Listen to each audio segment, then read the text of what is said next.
Assalamualaikum warahmatullahi wabarakatuh. Apa kabar teman-teman semua hari ini?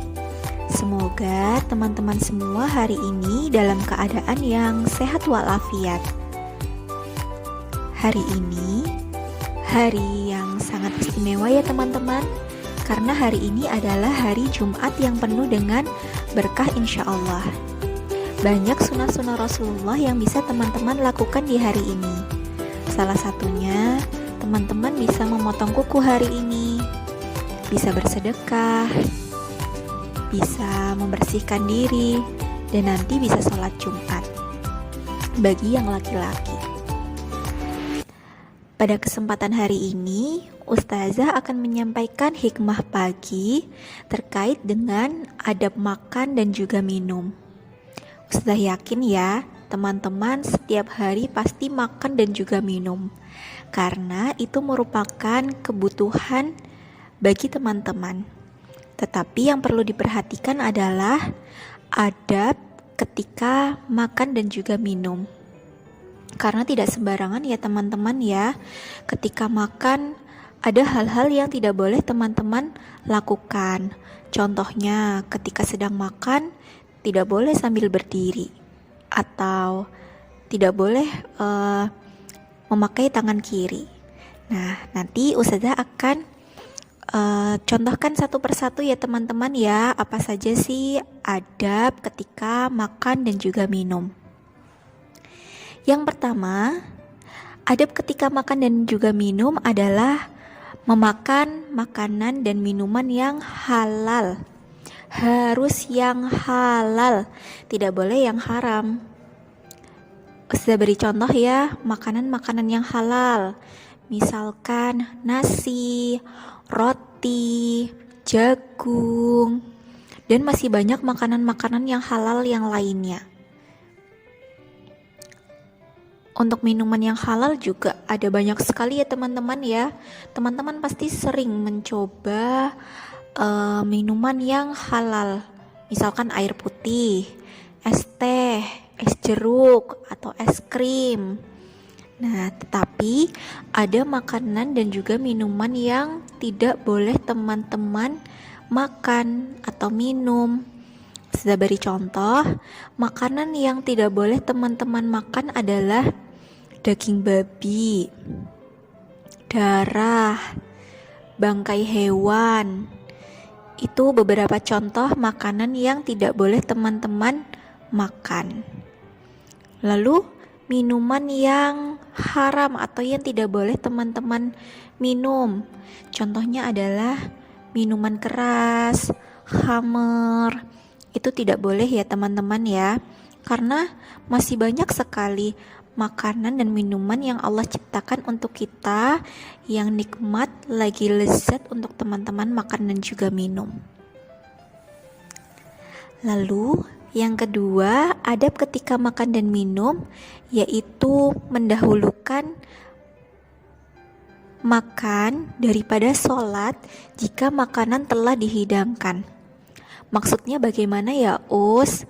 Nah, maksudnya adalah ketika teman-teman mungkin mau sholat zuhur, tetapi ibu sudah menghidangkan makan siang untuk teman-teman, dan saat itu teman-teman juga dalam keadaan yang sangat lapar sekali. Kan berarti ada dua pilihan ya teman-teman ya, mau sholat dulu atau makan dulu ya. Nah, lebih baiknya teman-teman mendahulukan makan dulu dibandingkan sholat, karena faedahnya adalah supaya hati kita lebih tenang dan tidak memikirkan makanan ketika sholat. Jadi ketika sholat perut teman-teman sudah kenyang, teman-teman bisa lebih fokus dalam berdoa dan beribadah kepada Allah. Selanjutnya, adab ketika makan dan minum yaitu tidak berlebih-lebihan. Nah, misalkan teman-teman pasti sudah tahu ya kapasitas perut teman-teman. Misalkan teman-teman hanya bisa makan satu piring saja, atau setengah piring saja. Nah, oleh karena itu, jika teman-teman sudah tahu kapasitas dari perut teman-teman, jangan sampai berlebihan ya dalam makan. Bisa makannya sampai 3 piring, 4 piring, tetapi jadi kekenyangan. Nah, sifat yang berlebih-lebihan seperti itu sangat dibenci oleh Allah Ta'ala, dan itu merupakan sifatnya setan. Teman-teman tidak mau kan ikut-ikutan setan? Oleh karena itu, silahkan makan dan minum yang secukupnya saja. Selanjutnya, adab ketika makan dan minum, teman-teman bisa mencuci tangan sebelum makan. Gunanya adalah untuk menjaga kesehatan dan menjauhkan diri dari berbagai penyakit. Selanjutnya, jangan menyantap makanan dan juga minuman dalam keadaan yang masih sangat panas atau masih sangat dingin, karena itu membahayakan tubuh teman-teman. Contoh, ketika teman-teman ingin makan bakso yang berkuah, tapi kuahnya masih sangat panas sekali. Nah, ada baiknya teman-teman menunggu sejenak, menunggu kuahnya agak dingin, sehingga teman-teman bisa menyantap lebih nikmat dan juga lebih banyak mendatangkan berkah. Selanjutnya, dianjurkan memuji makanan dan dilarang mencela makanan. Karena Rasulullah SAW itu tidak pernah sama sekali mencela makanan teman-teman. Meskipun mungkin misalkan ibu menggoreng ikan. Nah, teman-teman kurang suka dengan ikan. Tapi tetap saja ya, teman-teman tidak serta-merta, aku gak mau makan ikan gak enak. Nah, itu sama saja salah satu contoh mencela makanan. Rasulullah SAW mencontohkan, jika beliau menyukai makanan tersebut, maka beliau memakannya. Dan apabila beliau tidak suka terhadapnya, maka beliau meninggalkannya. Ustazah sarankan kepada teman-teman, sekarang kan teman-teman sudah kelas 1. Banyak makanan dan juga minuman yang bisa teman-teman coba rasanya. Contoh, mungkin yang tadinya teman-teman tidak suka makan sayur, tetapi semakin bertambahnya usia, teman-teman harus berani untuk mencoba makan sayur. Karena sayur itu juga kan bermanfaat ya teman-teman untuk tubuh kita. Misalkan lagi buah-buahan kan sangat banyak ya. Teman-teman bisa mencoba, meskipun hanya sedikit. Yang penting teman-teman mau untuk mencoba atau merasakan rasa makanan dan juga minuman yang mungkin belum teman-teman coba.